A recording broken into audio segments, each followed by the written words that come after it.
It's the Full Court Press with Eric Frandsen and Jason Walker. Welcome back to the to the show that we're doing right now. Following the local teams, breaking down the biggest games with in-depth analysis and team interviews. There's going to be much higher expectations, sense of awareness of what we bring to the table.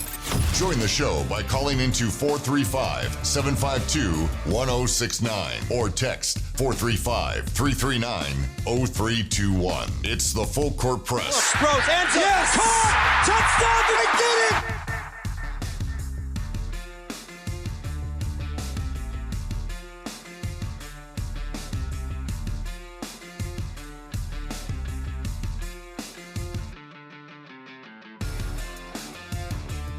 Good afternoon, everyone, and welcome into the Full Court Press. Jason Walker here alongside Eric Frandsen. We'll take you through we'll still call it a Preview Tuesday. Previewing Utah State's men's basketball matchup with San Jose State. Fresh off of a first place versus tied for first place. Winner takes first place in the Mountain West. Yeah. They'll be matched up first place against last place. Maybe it's tied for 10th, and the San Jose State has a tiebreaker over the team they're tied with. So I don't know if it counts as first versus last, but it's what I'm rolling with. So first versus first, then first versus last. Bit of whiplash, but there's no easy games in the Mountain West, and we'll get into that certainly in a minute as we discuss preview. We'll also hear from head coach Danny Sprinkle. Had a chance to talk with him yesterday. Talking about San Jose State and even a little bit, reflecting on the Boise State game as well a little bit. But we'll have that for you a little later this hour. We'll also reveal the Cache Valley Media Group Boys and Girls Prep Players of the Week. That'll be coming up at about 4:25, maybe a little after. We're usually a little late on that. We say 4:25. Then we'll also have the stat that blew our minds and our Full Court Press Players of the Week, as well as some news with the Utah Jazz. They played last night. They play again today, and I should mention on that note, it will shorten the show again to the same extent it did yesterday. Right. The game will be at 5:30, so pregame at 5:20. We'll be kicking ourselves out about 5:17. So basically 1 1/4 show, or I guess, hold on. 1 hour and a little 1 bit. hour and some change. And change. It's 1 hour and a quarter hour. I did that wrong. So 1 1/4 show isn't right because that's 2 plus. Yeah, full show would be 2 hours. That's the quarter. A show and a quarter would be like 2.5 hours, at least during the 2-hour portion of the year. Yes. But yes. Anyway, my poor math skills aside, here's some math I can do. It's just reading off numbers. 435-339-0321. That's our Full Court Press text line. Feel free to chime in. Thoughts on this game against San Jose State? The Aggies, last I checked, were favored by 14. That was a line I did see yesterday, so it could very well have moved in one direction or the other. Yeah, last time I looked, which was, I think it was earlier today, and I looked at it, was 13.5. Yeah, so the line I saw is a day old. But feel free to send in any thoughts on the game. We had a text coming in earlier, about 3:30, 9315, saying the other thing these two jokers, the Aztecs, the Boise fans don't understand is if they are in your conference, they're going to be or could be annoying because you see that fan base a lot more than any other good sports schools. When you play them so much, idiot take, why do you post like this when they are higher ground than anyone else in the conference? I guess referencing, there's some drama that was happening on Twitter earlier. Okay. Hopefully you meant to send that text to us and not somebody else. Yeah, I don't know what that is in reference to. That sounds like the middle of a conversation. Yeah, I didn't. You may have been I don't know what these posts are that you're referring to, but I think I may have seen them. I'm pretty sure I saw them. I have not been very active on the social today. I was a little bit, but I was doing I was charting some stuff for San Jose State. There was a couple of things that intrigued me, so I went through a bunch of their old games and was charting the end of their games to get some stats, which they're in my preview article, which you can actually go find the fruits of that in my preview article, which is up right now on CashValleyDaily.com, but I'm sure I'll get to it during our preview during today's show. 5338. Texting and saying, the 5338 Sports Reeducation Academy and Think Tank AI predictive engine says the Aggies will squeak by San Jose State tonight, 90-64. I think that's a pretty good prediction, if I'm being honest. Like that's really the high, winning by 26. That's, the Aggies are very capable of scoring 90 because San Jose State's not a good defense. And they're certainly capable of holding San Jose State to 64. That may be a little low. I would think maybe San Jose State comes a little closer to the mid-70s or so, mainly because they do have a good offense. And I think that's kind of where, if you're starting with San Jose State, there's kind of two things that kind of worry you if you're looking at San Jose State. And one is their offense. This is a team that I think they rank inside the top 100. I was looking at the Ken Palm offensive efficiency numbers.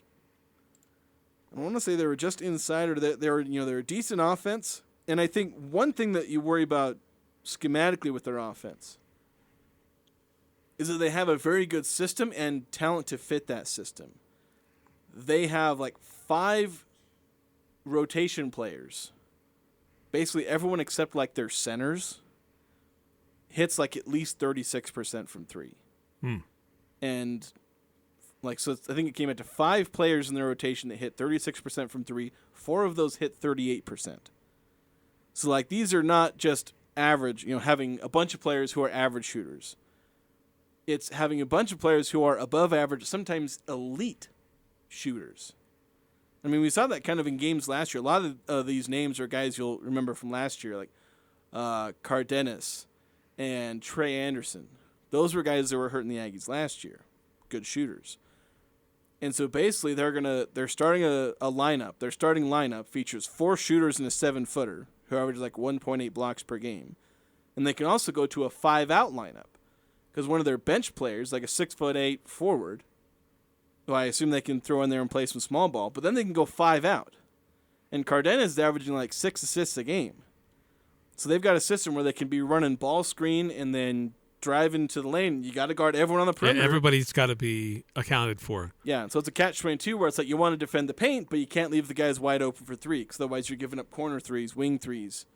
And if San Jose State gets hot, you can be in danger because you end up giving up a lot of points.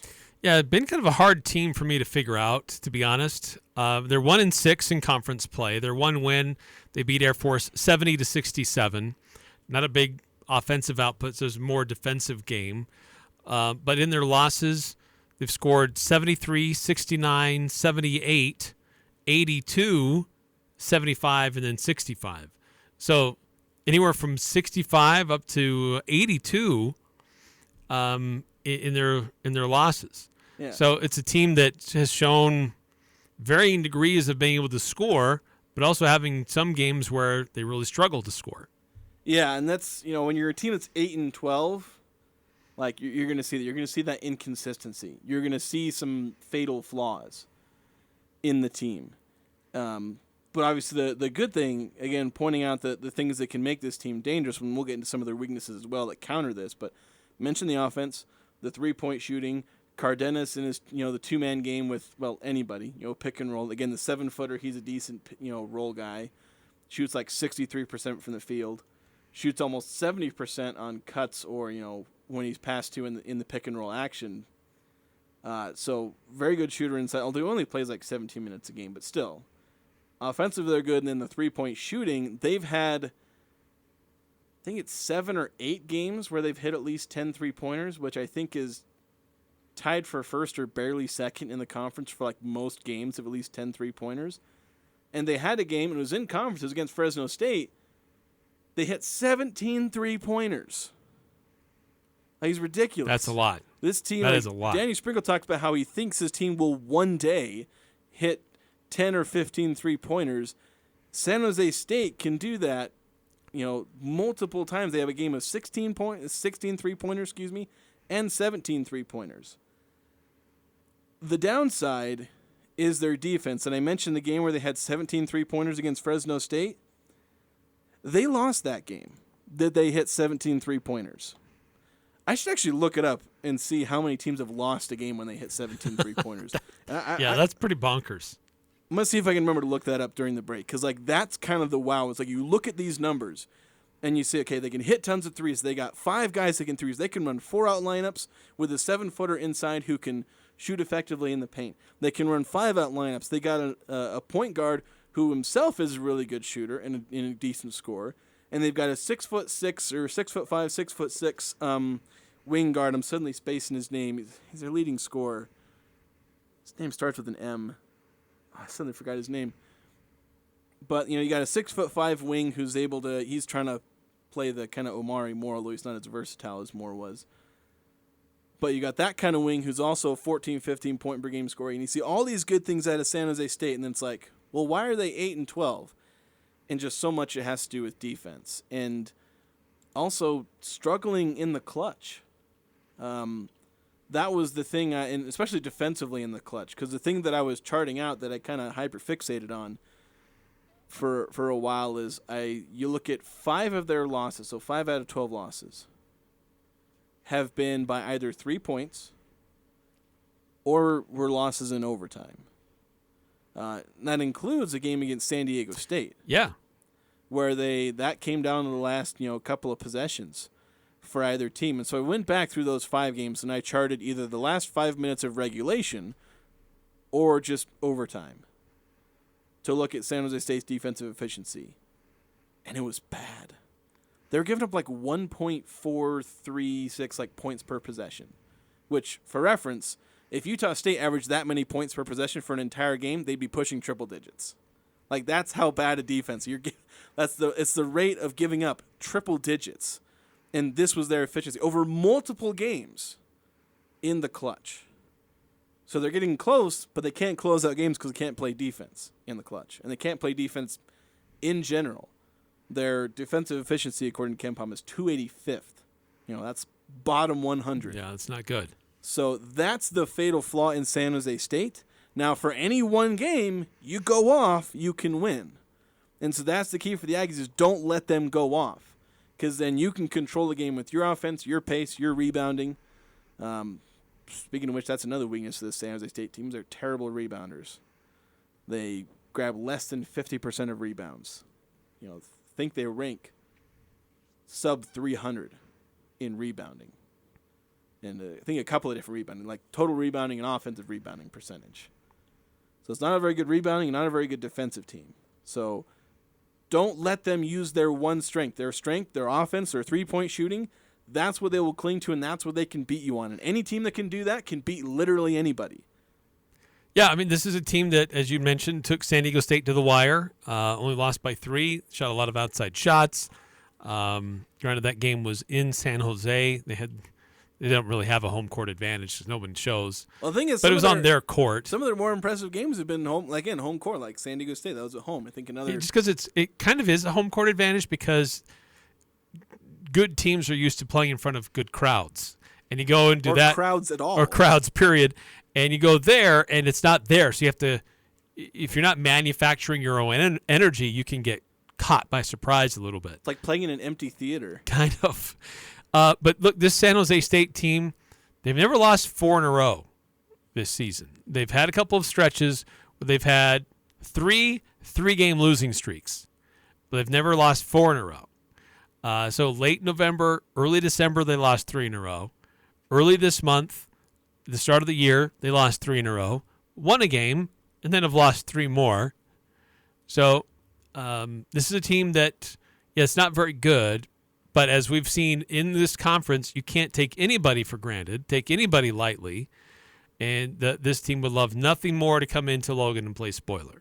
We played well here last time they were here. Granted, they had an NBA-level type player on their roster. They don't have that this year, but they have shooters, and they can go 5 out that can make it a bit of a challenge. Yeah, and it was a lot of those other players that, if I remember, it was Trey Anderson, Cardenas. I remember his first name, but I don't want to say it out loud because I'm not sure I can say it properly. It's like Alvarado or something like that. I'm pretty sure I just butchered that. But, yeah, they were both hitting 3-pointers, if I remember, in that game, where it finished like 75-74 or something. And it was Shulga hitting that last second shot to win that one. But yeah, it was a close game last time, partly because of the games for the PI. I'm just pulling up the box score right now here. Because, I mean, Omari Moore has 17, but, Alvaro, I added a D in there. Alvaro Cardenas. He had 17 points, hit 4 3-pointers. Oh, yeah. He just kept hitting outside shots. Yeah. Aggies couldn't stop him. And the other guy had Tibet Gurner. I can't remember if I'm saying it, or Gorner. He's also still, he's, again, one of the players that's coming back who's hitting, 38+%.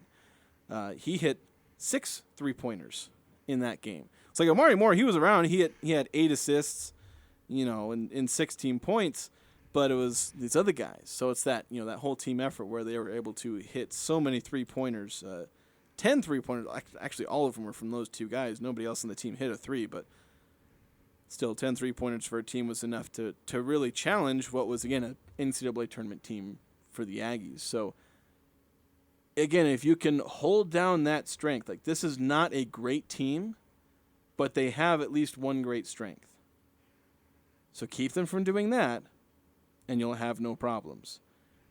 If they are hitting tons of threes, we're going to be talking about a game that could very well be like within 2 or 3 at half. The Aggies may be winning. They may only be down by 1. But you'll be looking at a team that might have 9 first-half 3-pointers, and you're like, how do we stop a team that's red hot at that point? Because once they get hot, it's really hard to cool them down. 9938 texting in, I want to start this petition now. When the Aggies make the NCAA tournament, can we please have Tony Brown on the bench as good luck? We need all the good karma he provides in March. He can be like that nun for Chicago, Loyola Marymount. Yeah. I liked it. Very possible because he was the one that led the last. Yeah, he was on the court, the star of the one of the stars of the team that had that win in the tournament under Stu Morrill, and the Aggies have not seen an NCAA tournament win since then. Yeah, it's been quite a while. Be nice to see that again. But, yeah, the way things are going, the Aggies are staring a tournament bid straight in the face. It'd take quite the collapse to fall out of it at this point. It is very much possible, though, so, knock on wood. But I wasn't thinking that I was going to have to make plans to be going somewhere in March, but now I might have to. Now it's very much possible. It's very possible, aside from the trip to Las Vegas every year. But yeah. Well, Salt Lake City is hosting some opening rounds, so yeah, maybe you don't have to travel far. Yeah, and where the Aggies are sitting, they could end if they're projected as a 6 seed, and I believe it's the 5-12, 6-11 matchup. At least are some of the matchups that are being played there. So if they end up in that range, throw them a 6 seed, throw them in Salt Lake. Home court advantage. There we go. Let's play a second game in the Delta Center.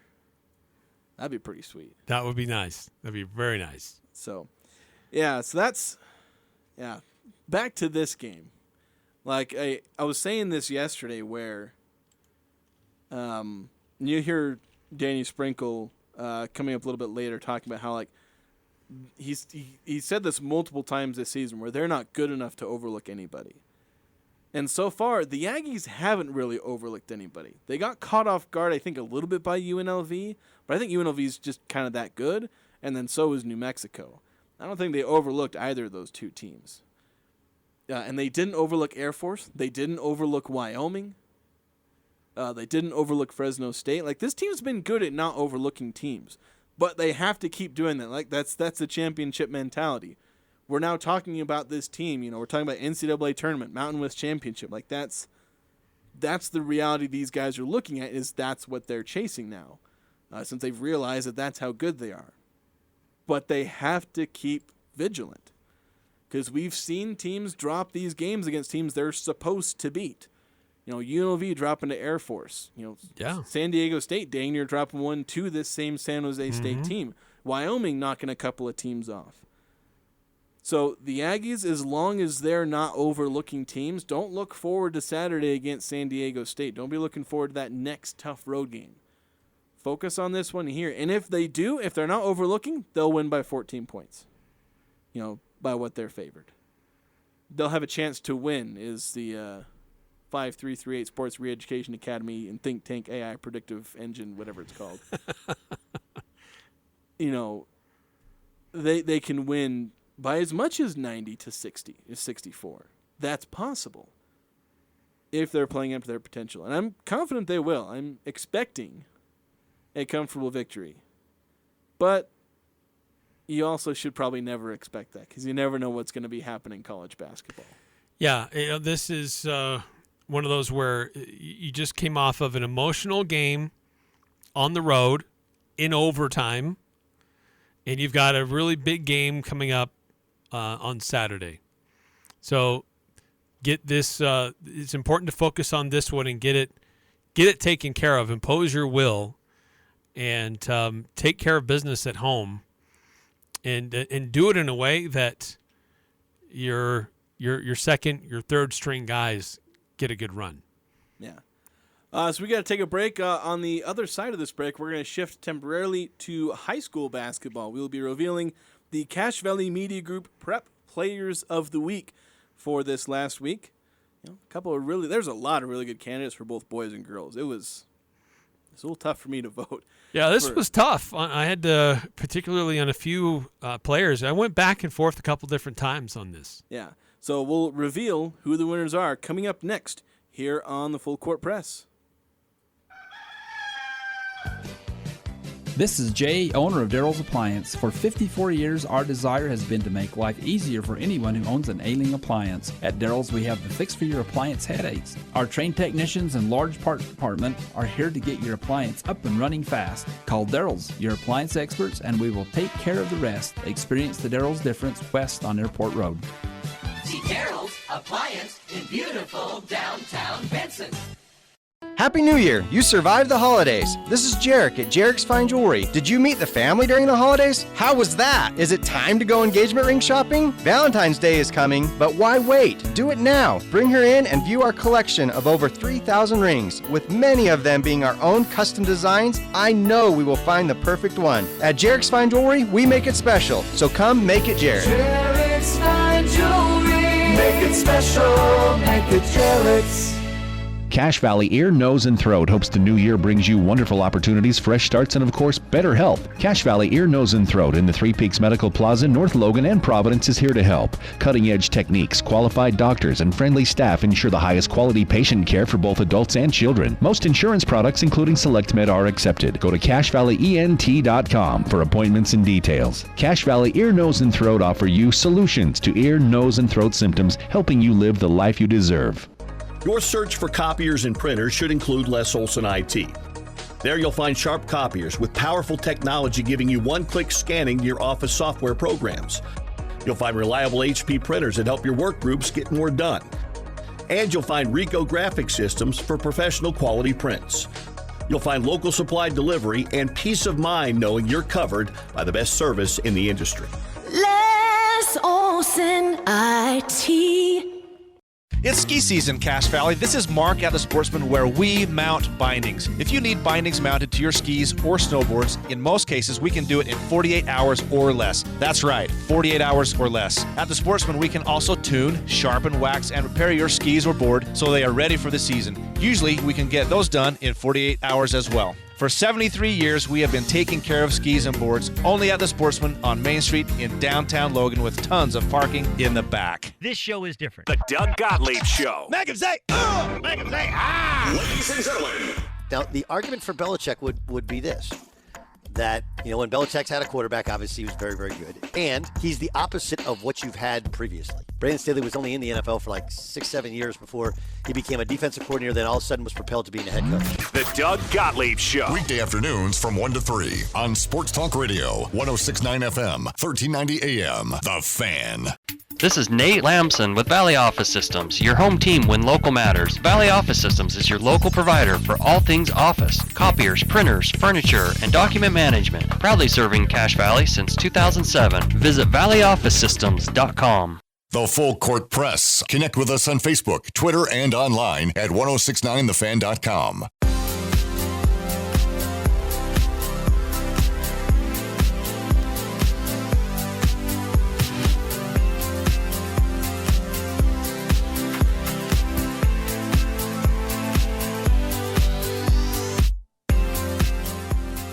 back to the Full Court Press with Jason Walker and Eric Frandsen. Glad to have you guys on board on 106.9 FM, 1390 AM The Fan, streaming online at 1069thefan.com and the 1069 The Fan mobile app.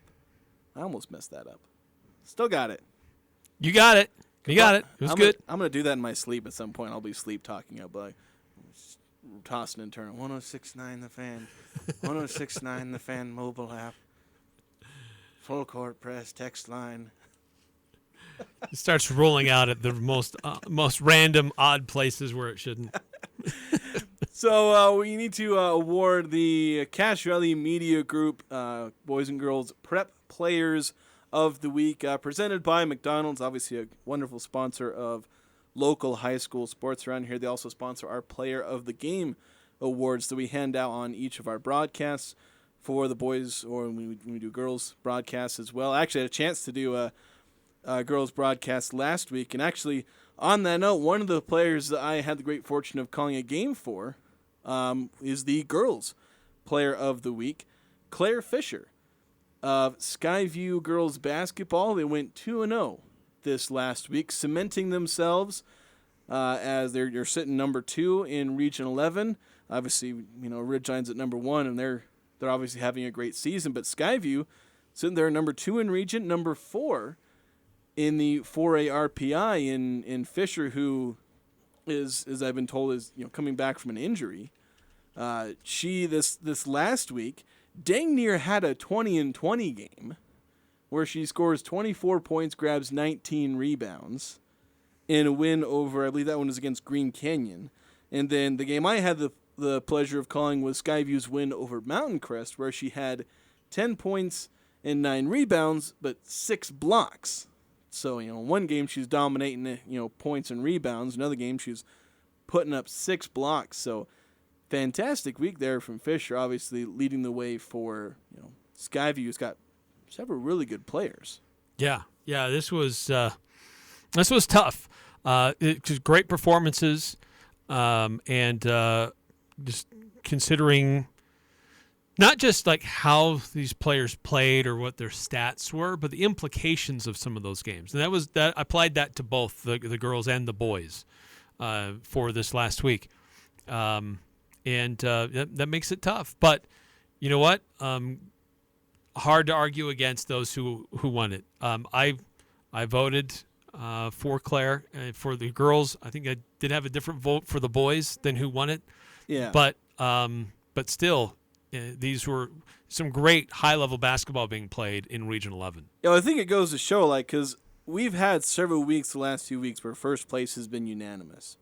It wasn't for either girls or boys. And I think that's just the mark of this great play, because other great girls performances, Marissa Best having 25 points, 14 rebounds. Emily Skinner, she's still doing a lot on her end. She had 27 points, 14 rebounds, like a couple blocks, couple steals, like so many great performances from a lot of these players.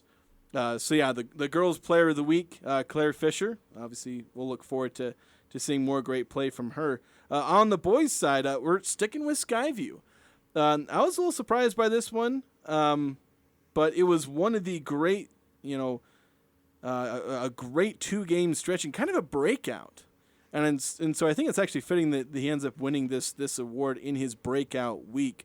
It's McCade Roll of Skyview, a sophomore, I believe so far the youngest player, at least this year, to win Player of the Week. He set a career high with 23 points in a game against Green Canyon. Skyview did end up losing that, but he had 23 points and I think 5 assists. He had 5 assists in one game, 4 in the other, and that 5 assists tied his career high to that point. He's had a few other games with 5 assists. But then he had 20 points against Mountain Crest, in which the Bobcats won their first game of region play. And again, these 2 breakout games has really helped Skyview kind of elevate itself. Roll has become another player. They've had guys like Liam Guthrie, Brighton Williams, but Roll has really started to emerge as a key player. He's been coming off the bench. I don't know if he started these last 2 games, but when I watched him against Logan, that was the first time I'd set eyes on him. I watched this kid coming off the bench. He's a sophomore. And I was like, oh, he's kind of good. I can kind of see it. And then So I wasn't too surprised when I see, the week after I got a chance to watch him, he's going off for 20 and 23 points. Yeah, that's incredible for a sophomore to be able to do that. Skyview has kind of been forced to make some changes with their plans and their rosters and their rotations. But now they've been a couple of weeks into doing this, well, over a month now. And you can tell that Skyview is a team that's starting to come along and hitting a different gear now. And so it'll be interesting to see them on the second half of this region schedule. Probably not as easy to get wins over the Bobcats as maybe earlier in the region schedule it were. Yeah, we saw the Bobcats be competitive for at least portions of the game. They were competitive in the first half against Logan. I didn't watch them as much in some of the games, but then, beating Mountain Crest, who's obviously a tough team themselves. So, yeah, we'll see. I mean, Logan's going to have to go to Skyview, and I don't know what the rest of Skyview's got to do, home versus away. The thing is, I think they'll actually get to play at home because this last week, I think they were on the road both times. I think they were on the road at Green Canyon, at Mountain Crest. They're actually going to get more home games in the second half. So it'll be interesting, especially if Roll keeps things up. So yeah. Those are our two players of the week. Fantastic performances on both sides. Claire Fisher and McCade Roll having a breakout week. Their first Player of the Week award for either player, but I imagine it won't be the last for either as well. Yeah, details will be on CashValleyDaily.com. No games tomorrow for boys basketball. We do have one game on the schedule tonight for girls basketball. And we'll have that. We'll have full coverage of that one. Dave Simmons and Nick Zollinger are going to be on the call. Ridgeline taking on Green Canyon in Millville. That'll be on 104.5 The Ranch on the radio. It'll also be video streaming on CashValleyDaily.com. All right, we're going to take another break, and on the other side, we'll get back to previewing Utah State going up against San Jose State. Specifically, we'll have a chance to listen to head coach Danny Sprinkle as he previewed the game that'll be going on tonight for the Aggies. That's coming up next here on the Full Court Press. Hello, I'm Brent Wallace, President and Commercial Loan Officer at Cache Valley Bank. I've spent 18 years in banking, and I'm ready to share that expertise to help you meet your financial goals. I have a great team of bankers who are dedicated to providing you with the personalized attention you deserve. Come visit me at our main branch, or give me a call and let me show you what opening an account with us can do for you. We look forward to meeting you. Cache Valley Bank, member FDIC. No matter how cold it is outside, you can count on a quality-built, super-efficient York furnace to keep you warm inside. York furnaces provide consistent comfort throughout your home. York furnaces are protected by the strongest warranties available. Call Advanced Heating and Air Conditioning, your local York dealer, at 752-7272 to schedule a free evaluation of your system. Advanced Heating will help you save up to 50% in energy costs this season. Online at advancedheating-ac.com. Hi, I'm Jay Broadbent with Alpine Home Medical. I'd like to invite you to learn more about us. Since 1997, we've been Utah's premier one-stop shop for home medical equipment. What sets us apart at Alpine Home Medical is the superior level of customer service. We provide home oxygen, CPAPs, wheelchairs, scooters, breast pumps, and so much more. Come on down and get to know us. Alpine Home Medical, we bring wellness home. Visit alpinehomemedical.com. Locker 42 is a store for Utah State fans. Many of the items you'll find there are custom, one-of-a-kind, produced by Locker 42. Such production allows for the best possible prices and custom orders that are unheard of at this level, and is one of the highest contributing licensees for royalty sales. Your purchase at Locker 42 is supporting scholarships and student athletes. Hoodies, t-shirts, hats, jackets, everything Aggie is at Locker 42. Locker 42, a store for Aggie fans by Aggie fans. A romantic setting, delicious cuisines, mouth-watering desserts, and your favorite dinner date. Celebrate your Valentine at Elements Restaurant. Along with Elements' delightful regular menu, you'll find Valentine's specials that also include dessert, juicy mouth-watering steaks, plus seafood and chicken entrees, complete with your choice of red velvet cake, cream-filled pastries, or chocolate-covered strawberries. Make this Valentine's Day extraordinary. Reserve today at theelementsrestaurant.com or call 750-5171. 750-5171. Security. It's the most precious thing you can give your home, especially if it's guaranteed. No cheap locks, no weak keys, no inadequate hardware, just the expertise and precision and security. Beezer Lock and Key believes there's no place like a safe home, and no home safer than one secured by them. It may seem they only sell locks and keys, but what they really sell is peace of mind. Search Beezer Lock and Key or go to 4th North and 1st West and just add confidence.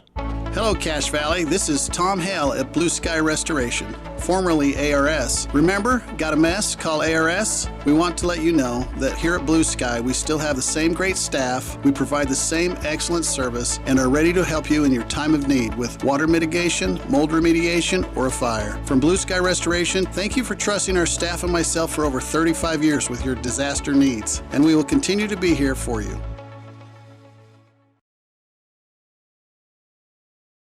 Talking the sports you care about. The Full Court Press on Sports Talk Radio, 106.9 FM, 1390 AM. The Fan.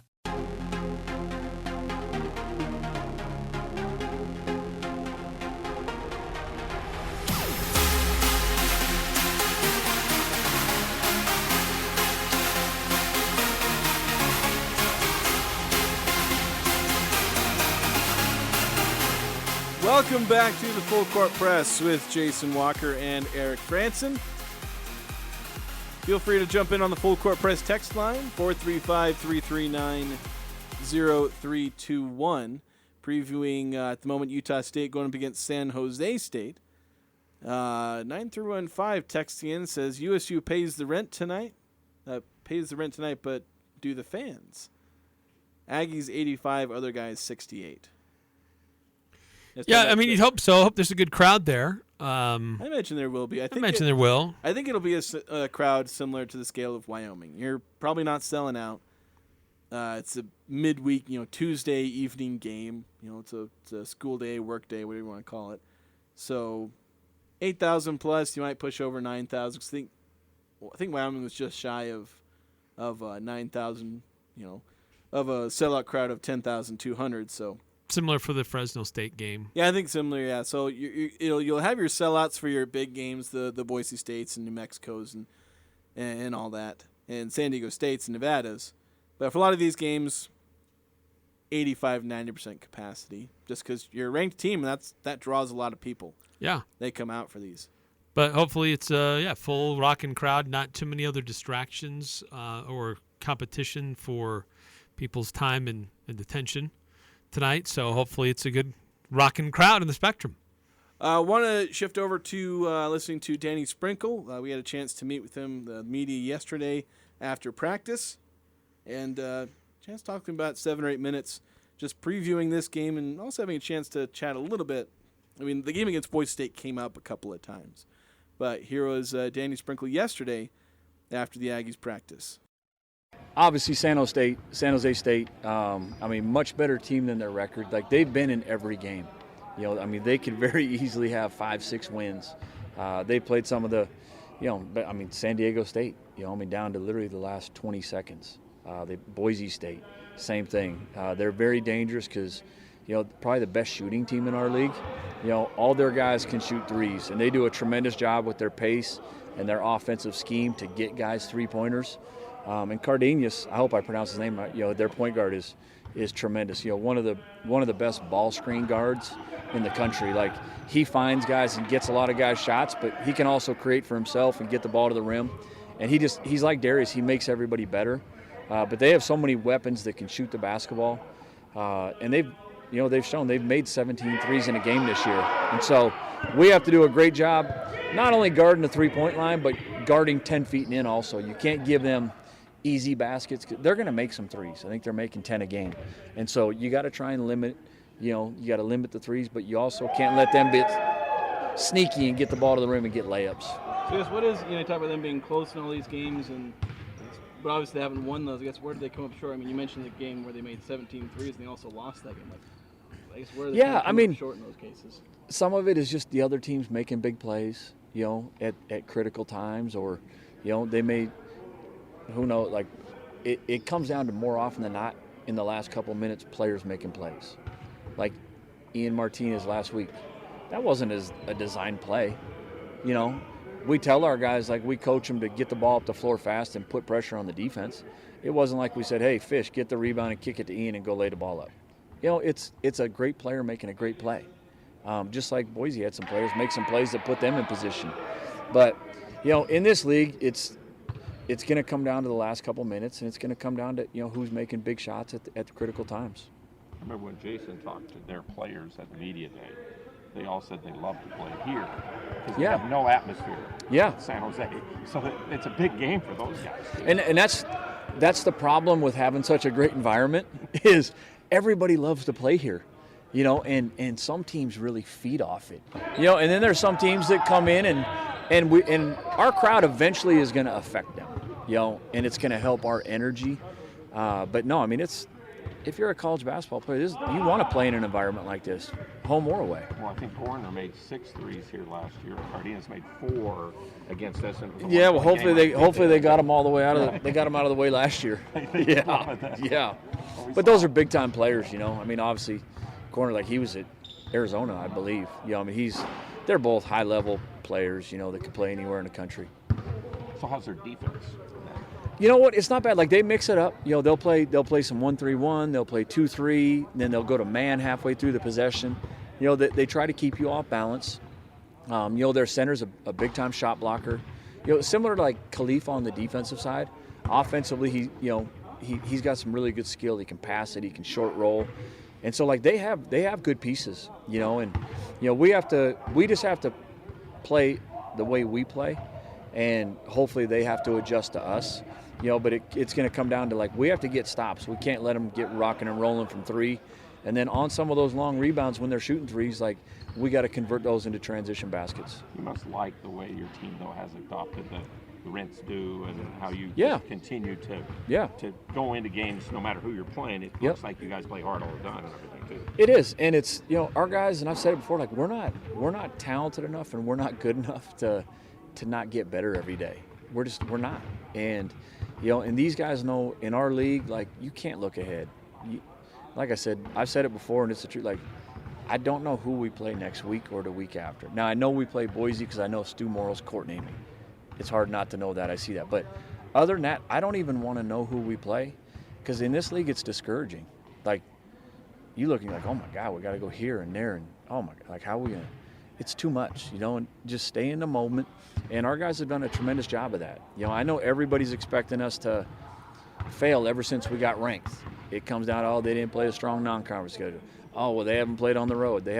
But this group just they don't worry about that. It's how do we get better on Monday, today. Tomorrow we'll worry about shoot around, and then at 7 o'clock when we play San Jose, that's when you worry about that.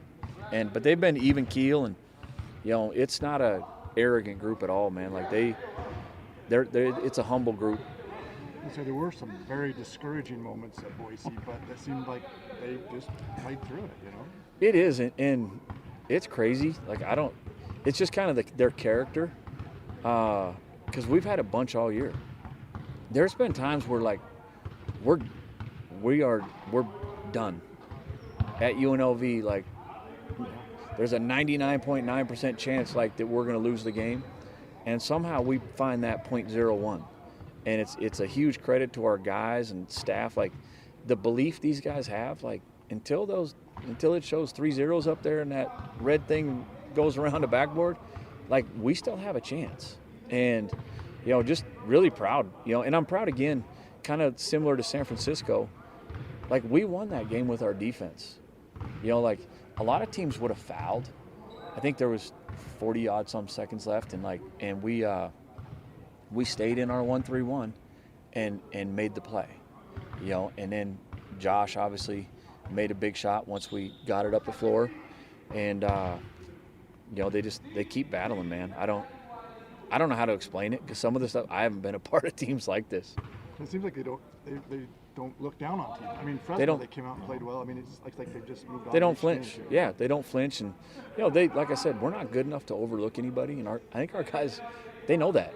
Like, they know we have to play really good basketball, clean basketball, you know, to put ourselves in position to win in the last 4 minutes. Can you, Josh's game against Boise when you look back and doesn't miss any shots and makes rebounds like he made and big offensive. We got the one offensive rebound and things on it. He just had huge moments in that game. It was his focus and urgency was different than any other game he's played here. You know, Great had the great block shot on Ogbo at the top of the key. Josh reacted like that and went and dunked it. You know, if he would have been not paying attention, Great just gets it and then we have to set up in the half court. But his urgency and his focus on that play got him that. Before that big shot, he got an offensive rebound and brought it out, which was probably one of the biggest plays of the game. And, you know, a lot of people won't see that, but he had some effort plays that we don't win that game. Now, his shots, obviously he didn't miss a shot, but the stuff he was doing that entails winning was awesome.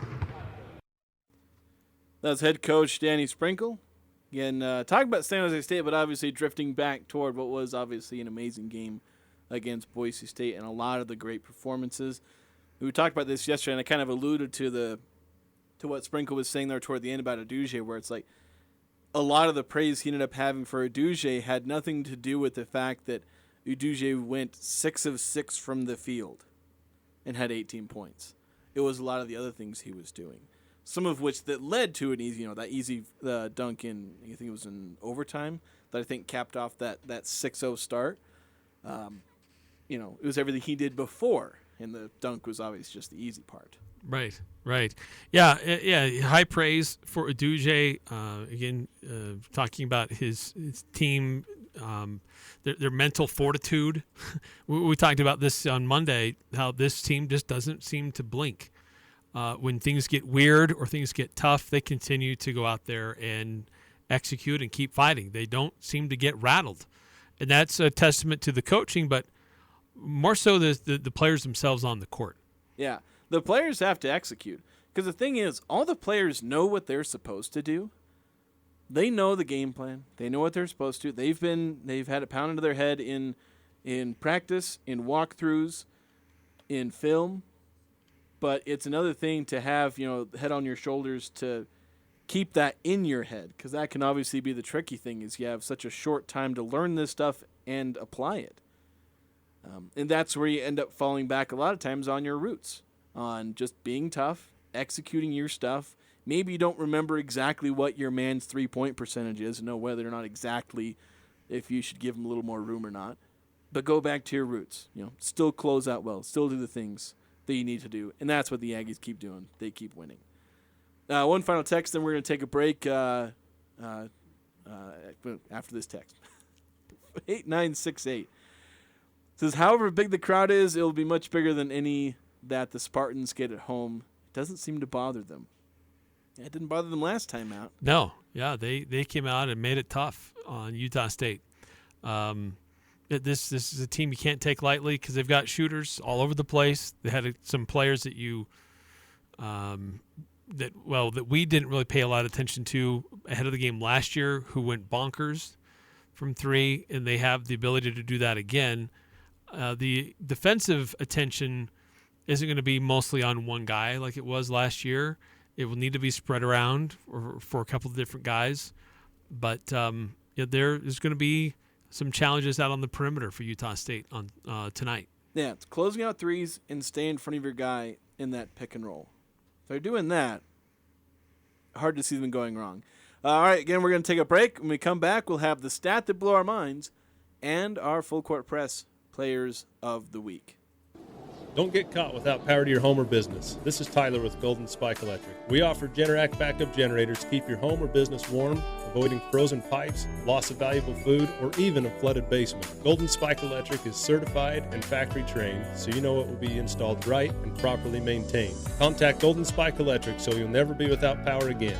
Online at gsegenerators.com. We also service other brands, Golden Spike Electric and Generac. Power you can count on. Spice up the winter blues with a delicious outing to Logan's first family-friendly brew pub, Prodigy Brewing. Excited to announce their success at the 2023 Tasting Alliance World Beer Competition. Prodigy Brewing won 3 of the highest medals. Prodigy invites you to try their juicy burgers, sizzling wood-fired pizzas, tasty salads, bar bites, and kids menu. Prodigy Brewing is in downtown Logan, proud to be be one of the Logan's vibrant downtown food and beverage destinations. Prodigy Brewing, extraordinary service and family friendly. When it comes to home care, it's important to know you have a choice. If you or a loved one is in need of hospice or home health services, remember that Primrose Home Care and Hospice believes in treating the patient as well as the problem. We work directly with you and your doctor to create a health plan that's catered to your needs. Our team is devoted to providing options in the freedom and safety of your own home. Visit us at primrosecare.com or call to schedule a free consultation. Primrose Home Care and Hospice, your local hospice and home health provider since 2006.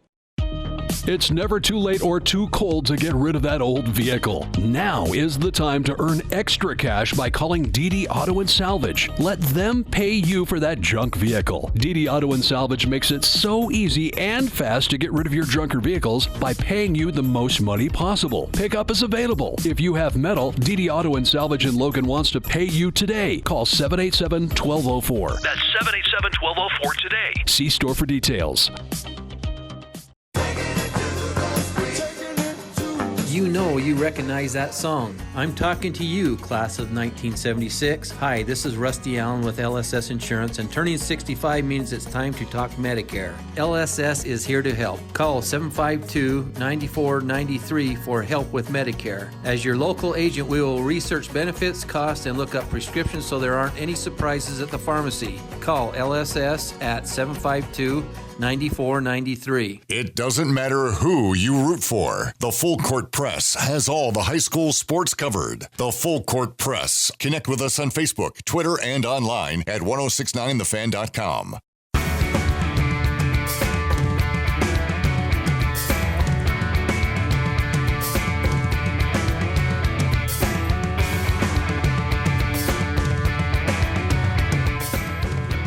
Getting from January into February, that means we're going to be getting some more snow. Almost out of winter. About 2/3 of the way through, I guess. But you want to be ready for the snow that will still be coming. You can get new wiper blades and headlight bulbs in stock now at Napa Auto Parts.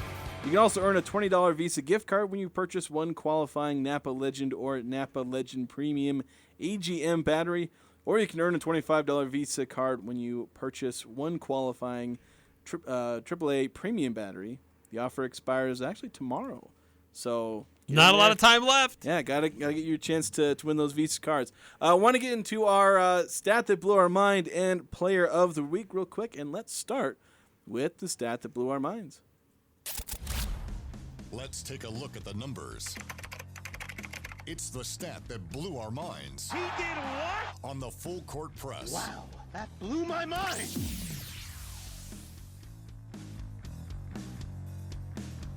Okay, Eric, I'm gonna start with mine. Okay.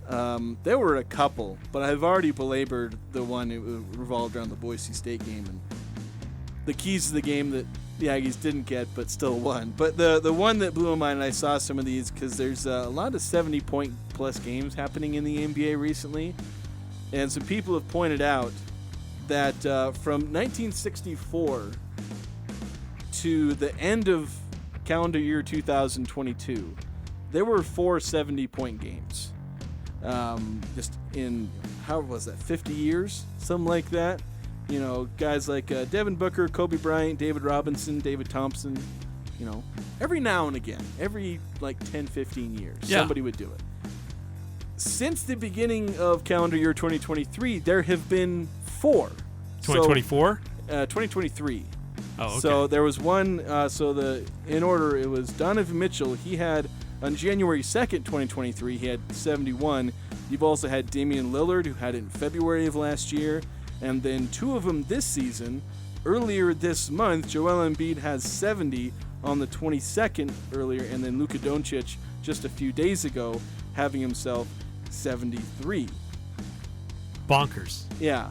Scoring much? A lot of offense. There have been, I believe, 13 70-point games, is what this says. 13 70-point games in total, but 4 of them in the last calendar year plus 30 days. Wow, that is crazy. For me, anytime you find a stat that's first time ever, take notice of. And we had a first time ever on Sunday. The Lions became the first team in NFL history to lose a conference championship game after leading by 17 or more points at halftime. That was painful. I thought, oh, the Lions are going to the Super Bowl. And then I look back at the score. I turned away, and I looked back at 24-24, and I was like, what? Yeah. Same. We started having a side discussion about other things, and I look over and like, wait a minute. San Francisco's back in this game. Yeah, and they're like driving down the field, going to win. All right. I don't know if we have quite enough time to play the Player of the Week bed. It lasts like a minute, and that's all the time we have left for the hour. But let's just go to the Player of the Week. Eric, I'll let you start here for Player of the Week. Mine was in the other conference championship game with Kansas City. L'Jarius Sneed. Have to give it to him. We're going to give it to like Taylor Swift or something? No, not to her. But he's the cornerback for Kansas City. He got a play that he didn't make.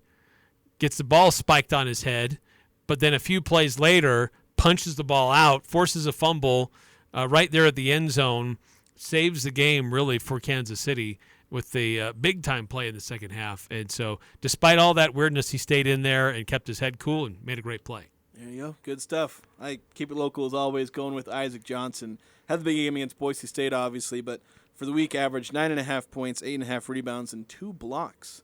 So pretty solid week. Very good choice. That's going to do it for us in the first hour. Don't go away. We'll have second hour starting next.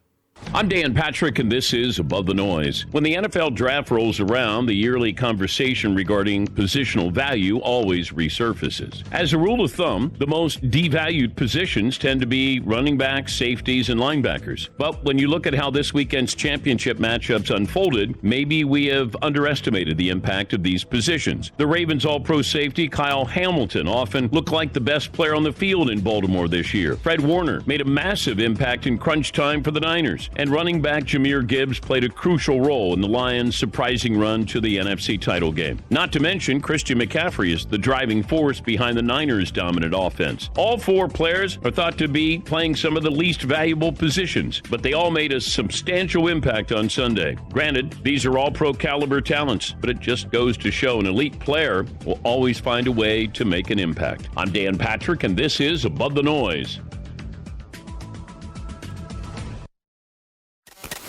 It's the Full Court Press with Eric Frandsen and Jason Walker. Welcome back to the to the show that we're doing right now. Following the local teams, breaking down the biggest games with in-depth analysis and team interviews. There's going to be much higher expectations, sense of awareness of what we bring to the table.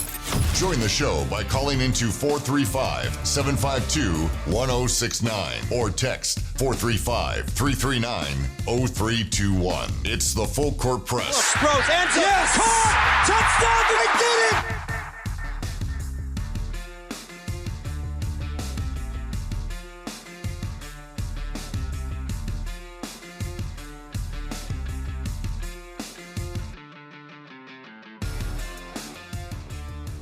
Welcome on back to the Full Court Press in a shortened second hour. For the Full Court Press, it's Utah Jazz playing again tonight, back-to-back, East Coast back-to-back. Of course, they're not really traveling very far. Played against Brooklyn last night, losing that game in, another game where they didn't play any defense. Yeah, embarrassing. They'll hopefully play a little more defense tonight, although they're playing the Knicks, who have a better record than the team they just allowed. The Knicks are the hottest team in the NBA since the start of the year. Yeah. At one point, the Jazz were the hottest team, but they are not so much anymore. They gave up 147 points to the Nets. It was a game after the Jazz had a pretty historically good game as far as, like 38 assists. But yeah, then 147 to the Nets. Made fun of Ben Simmons, and he nearly went for a triple-double. Yeah, he played very, very efficient basketball. I call him triple-single, and he almost had a triple-double. Yeah. So sure showed me up, I guess.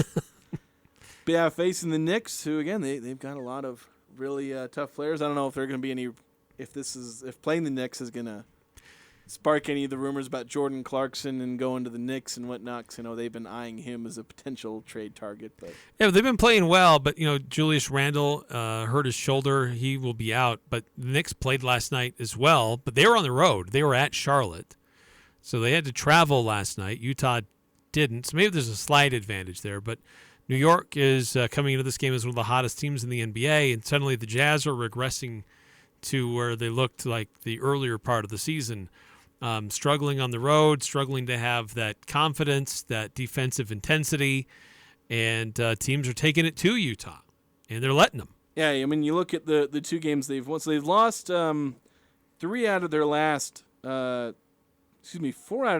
6. Where at one point they'd won like 15 out of 20. And you look at these games where they allow 134 to the Thunder, 127 to the Rockets, 153 to the Pelicans. They get a couple of wins, but it's against the Wizards and the Hornets. Not the most impressed. Those are teams that are at the bottom of the NBA. Then you give up 147 points and a loss to the Nets. It's like, yeah, this is a team that's got some work to do. But, yeah, with the game tonight against the Knicks, we'll be cutting the show short since that game starts at 5:30. Pre-game here on the Fan. You'll be able to hear that game and hear whether or not the Jazz improved their defense at all. You'll be able to hear that here on 106.9 The Fan. And, we'll be leaving at about 5:17. Obviously quite a bit earlier than we normally do. But got through most of our preview of Utah State going up against San Jose State. Just won't be able to talk about too much else. And we want to highlight the Jazz kind of in this little very shortened second hour here. Mini segment, yeah. Because there are a few things. Obviously, the loss to the Nets, just, again, it feels like they've lost their way. So, like, that, do you think that maybe gives them some incentive? We've been talking trades to death. Do you think a trade fixes the defense, or is that something where you just say, look, we're just going to try and draft guys, draft a late first-round pick, try and find that defensive guy who we can maybe mold into a three-point shooter, or are they incentivized to trade for somebody who may be a defensive stopper?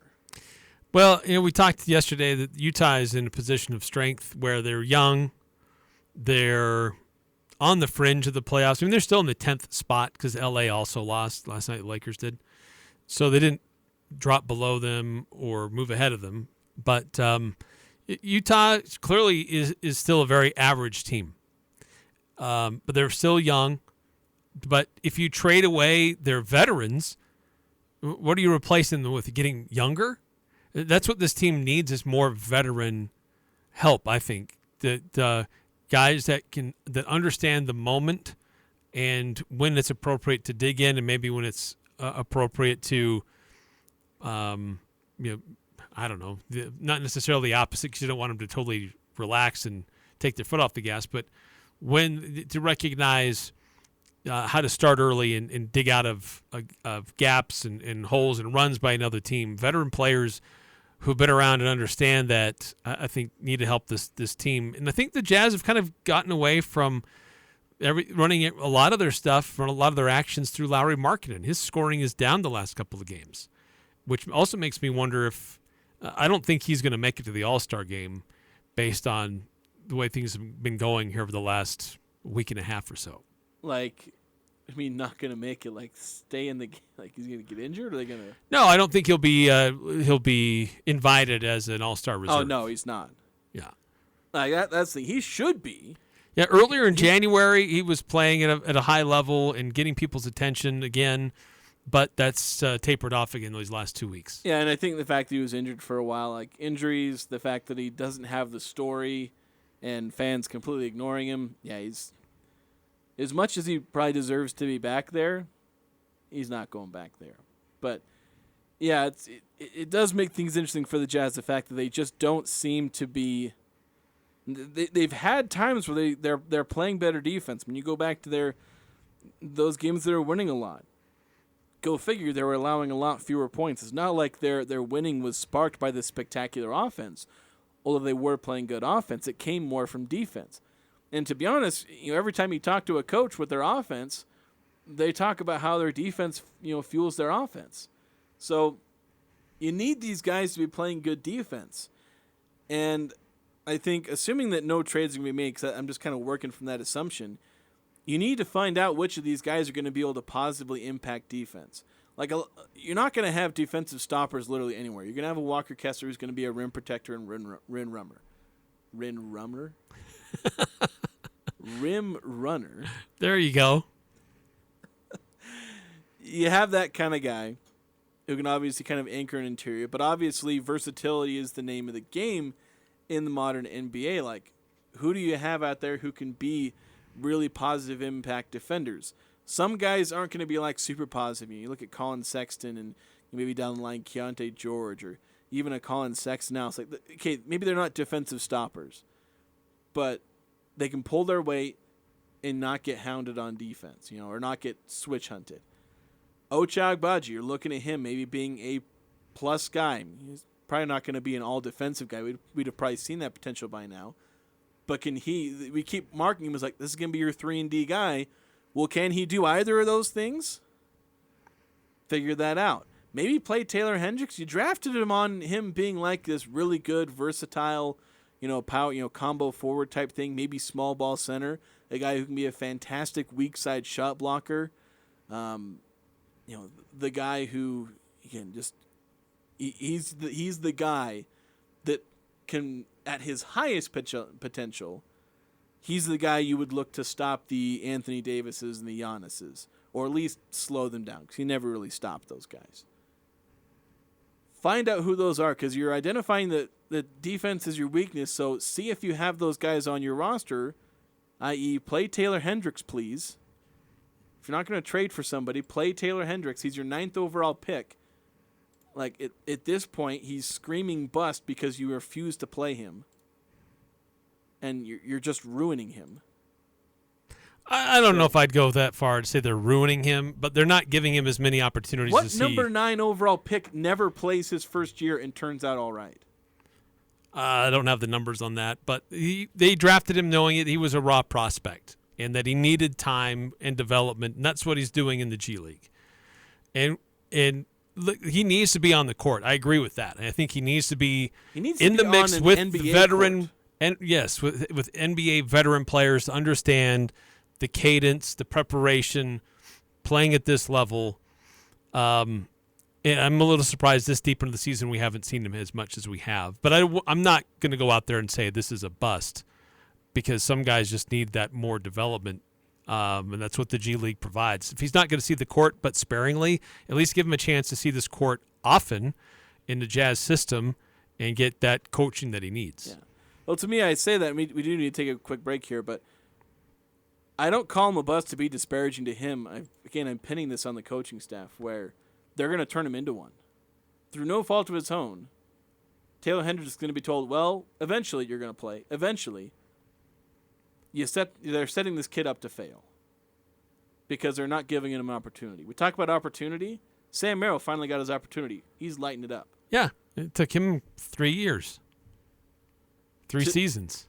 Yeah, to do the thing he's been doing since college. Yeah, so sometimes it takes a minute to set in the right situation. Sam Merrill didn't get any better at three-point shooting in 3 years. But his conditioning is better. His ability to stay on the court and not be a defensive liability has gotten better. So, again, understanding the cadence and the speed and what it's like to be on an NBA court, sometimes that takes some time for these guys. For a guy drafted 60th overall. They drafted Taylor Hendricks 9th. Yes. Anyway, got to take a break. We'll be back. Some honors being handed out to some of the young players who are playing for the Jazz. We'll talk about that next here on the Full Court Press.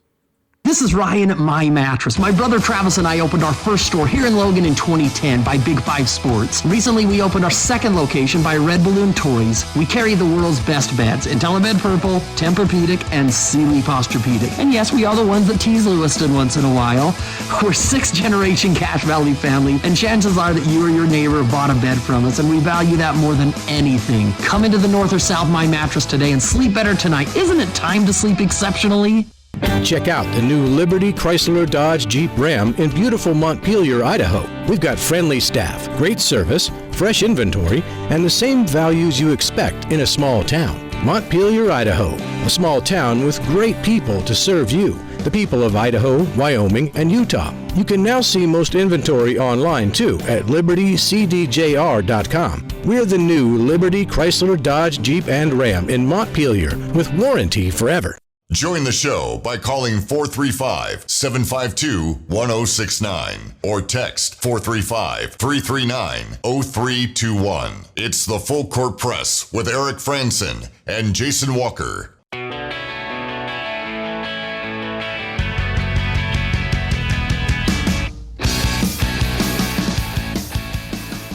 Let Crystal Vision fit you into a new look for the new year. Glasses that fit your style, that are made for you. Find out more at crystalvision.com. Excuse me. That's Crystal with a K, crystalvision.com. Talking about the Utah Jazz, and earlier today, the selections for the Rising Stars, which I think they've gone back to the rookie-sophomore format. At least they were divided into rookies and sophomores. I know they went away from that in favor of like Team USA versus the World or something like that, which was an interesting gimmick for a little bit. Yeah. But sometimes the balance can be tricky depending on how many USA versus international players there are.